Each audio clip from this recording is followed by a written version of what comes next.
এনডিএৰ candidate হ'ব। কোনটো লেভ হ'ব UPPL ক'লোতো এনডিএৰ কেণ্ডিডেট হ'ব। UPPL হ'ব পাৰে, AGPও হ'ব পাৰে, BJPও হ'ব পাৰে। ভাৰতীয় জনতা পাৰ্টি কোকৰাঝাৰ জিলাৰ বিষয়ববীয়া আৰু আমাৰ ব্লক মণ্ডলৰ সভাপতি, মোৰ্চাৰ সভাপতি জ্যেষ্ঠসকলৰ লগত বহি 2024 লোকসভা নিৰ্বাচনক লৈ আমি আলোচনা কৰিলোঁ আৰু পাৰ্টিত যিটো উৎসাহ মই দেখিছোঁ, দলত যিটো উৎসাহ মই দেখিছোঁ, এইবাৰ কোকৰাঝাৰ চিট ভাৰতীয় জনতা পাৰ্টিৰ নেতৃত্বত চলি থকা মিত্ৰজোঁট NDA প্ৰায় 2 লাখ 2.5 লাখ ভোটৰ ব্যৱধানত কোন প্ৰথমবাৰৰ বাবে ইয়াৰ পৰা জয় হ'ব বুলি মই আশা কৰিছোঁ। ছাৰ এইটো কেণ্ডিডেট BJP পাব নে UPPL পাব? NDAৰ কেণ্ডিডেট হ'ব। কোনটো লেভ হ'ব UPPL? ক'লোতো NDAৰ কেণ্ডিডেট হ'ব। UPPL হ'ব পাৰে, AGPও হ'ব পাৰে, BJPও হ'ব পাৰে। এতিয়া এইটো চন্দন ব্ৰহ্ম আহিব নে নাহিব এই প্ৰশ্নটো আপুনি চন্দন ব্ৰহ্মক কৰিব লাগে, মোক কিয় কৰে? ওৱান ডে প্ৰগ্ৰাম লিখে প্ৰগ্ৰাম বিভিন্ন স্কুলে মেবি ঘূৰাই। হিন্দীটো পিছত কম, প্ৰথম এখেতসকলকটো কৰি লওঁ।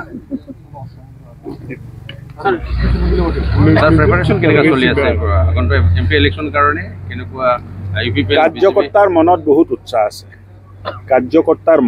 বহুত উৎসাহ আছে, মিত্ৰজোঁটক লৈ মানুহৰ মনত, কোকৰাঝাৰবাসী ৰাইজৰ মনত বহুত উৎসাহ আছে আৰু ৰাইজে ঠিক কৰি থৈছে যে মোদী ডাঙৰীয়াক 3 নম্বৰ বাৰৰ বাবে ভাৰতৰ প্ৰধানমন্ত্ৰী আকৌ বনাব লাগে। মোদী ডাঙৰীয়াৰ নেতৃত্বত দুখীয়া ৰাইজে বহুত সকাহ পাইছে, দুখীয়াই ঘৰ পাইছে, লেট্ৰিন পাইছে, বিজুলী বাতি পাইছে, গেছ চিলিণ্ডাৰ পাইছে, ঘৰ ঘৰ জল যোজনাৰ অন্তৰ্গত বিশুদ্ধ খোৱা পানী পাইছে, দেশৰ অৰ্থব্যৱস্থা আগবাঢ়ি আছে। কৰোণা কালত তেখেতে 5 কেজিকৈ চাউল দিলে, ফ্ৰীত ভেকচিন দিলে। ৰাইজ এতিয়া বিচাৰিছে যে মোদী ডাঙৰীয়াক আমাক লাগে, মোদী ডাঙৰীয়াৰ কোনো বিকল্প নাই আৰু মোদী ডাঙৰীয়াই যি কয়, মোদী ডাঙৰীয়াই যি গেৰেণ্টি দিয়ে গেৰেণ্টিটো সম্পূৰ্ণ কৰে। মোদী ডাঙৰীয়াৰ প্ৰতি পূৰ্ণ আস্থা আৰু বিশ্বাস আছে আৰু ৰাইজ উৎফুল্লিত হৈ আছে। ছাৰ ইয়াত হাগ্ৰামা মহিলাৰী ছাৰ BPF আছে আৰু নৱচৰণীয়া দুবাৰকৈ কোকৰাঝাৰত জিকি গৈছিল আৰু কি হ'ব? নৱশৰণীয়া ডাঙৰীয়া এইবাৰ ইতিহাস হ'ব কোকৰাঝাৰ নিৰ্বাচনত।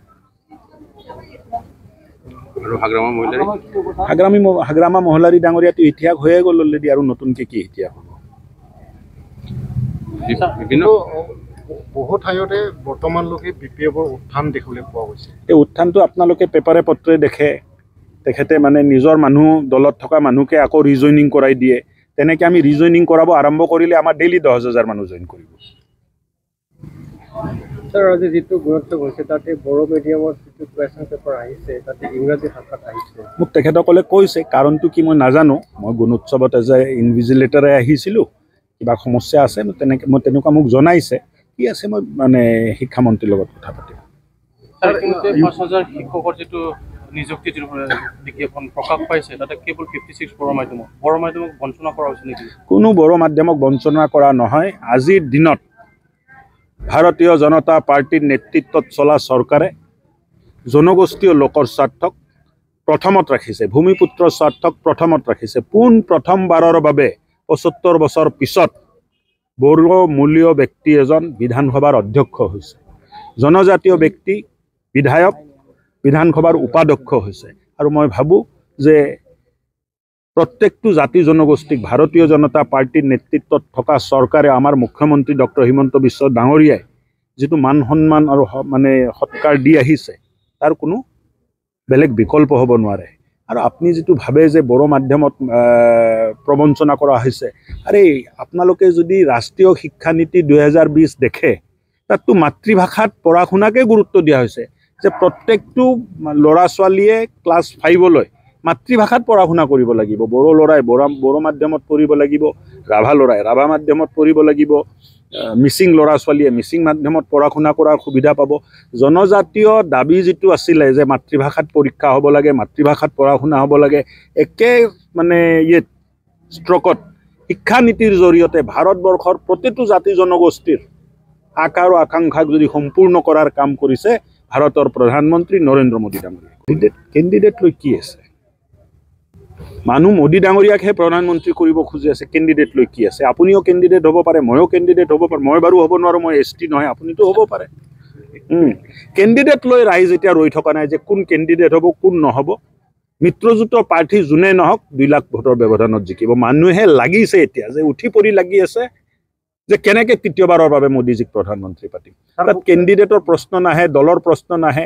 মোদীজীৰ আশীৰ্বাদ যাৰ ওপৰত থাকিব সিয়ে 2 লাখ ভোটত জিকি যাব। স্যাৰ কোকৰাঝাৰ সমষ্টিটো গোপনে বিজেপি মানে দখল কৰাৰ কুচকাৱাজ চলাই আছে নেকি? কি ক'লে?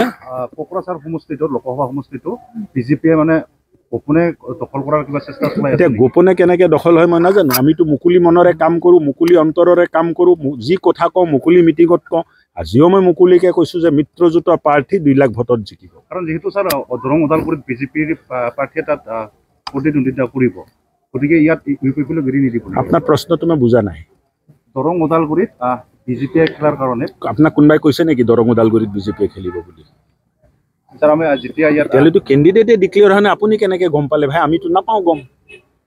যেতিয়ালৈ কেণ্ডিডেট ডিক্লেয়াৰ নহয় তেতিয়ালৈ কোন কেণ্ডিডেট হ'ব আপুনি কেনেকৈ ক'ব পাৰে? কেণ্ডিডেটটো আনুষ্ঠানিকভাৱে ডিক্লেয়াৰ হ'ব লাগিব। ঠিক আছে, থেংক ইউ। मोनसे गोजोनथाव खौरां। क'क्राझार सहरनि JD र'डजों नांजाबनाय सुदेमपुरि गांजिमा बाजाराव थानाय आइ आफा मेडलाइफ BM हस्पिटालाव बेराम सोखानो हानायनि गोबां खाबु दं। आइ आफा मेडलाइफ BM हस्पिटालनि फेसिलिटिफोरानो जाबाय medical laboratory, pharmacy, paediatrics, medicine, gynaecology, dental, urology, dental x ray, play area, x ray, sonography, OT, ICU, NICU एबा PICU आरो आइ आफा मेडलाइफ BM हस्पिटाला 24 घन्टा जेब्लाबो खुलायै थागोन। लांलाय लाबोलायनि एम्बुलेन्सआबो मोजाङै सार्भिस थागोन। ओनसोलनि सुबुंफोरा बेराम आजारफोरजों भुगिनानै थाना दंब्ला थाबैनो नोंथांनि देहाखौ फाहामथाय लानो क'क्राझार सहरनि सुदेमपुरि गांजिमा बाजाराव थानाय आइ आफा मेडलाइफ BM हस्पिटालाव गोख्रैनो फाहामथाय लाफैनो हागोन। आबुङै मिथिनो थाखाय 9101655430 एबा 8822688026 जानबुं नम्बराव खौरां लाहरनो हागोन।